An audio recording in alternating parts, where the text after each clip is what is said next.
What's up to all the property investors out there? Guys, I'm super excited to share that we're actually traveling through the buzzing and pumping city of Hanoi here in Vietnam. I actually wanted to show you how 5 o'clock traffic looks like in the city center of Hanoi. Just have a look at that.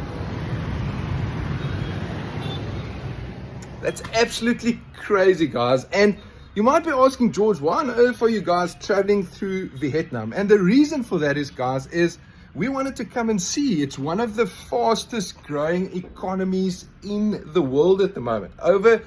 Just in 2024, this economy has grown with over 7%. Last year in 2025, it topped over 8% economic growth.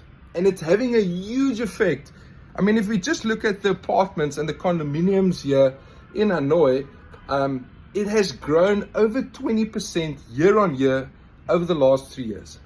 And one of the most important things for us as property investors is to understand the underlying economic fundamentals of the areas and the markets that we want to invest in. Because at the end of the day, guys, it's going to be one of the main deciding factors if our assets are going to continue to grow in the medium to longer term or not. And so what we want to do is we want to continue to provide super valuable information around different markets, local and international, that will give you the input and the direction that you need to be able to make those decisions and know if your markets are going to continue to grow. And you're welcome to share or connect with us. Connect with me in a DM. If there's a specific market that you're not sure about, that you want to look at investing in, and you want me to share some of our expertise and the information and research that we've done, we'll happily share that with you. So we'll continue to share information with you on this trip, and we're looking to see you on the other side.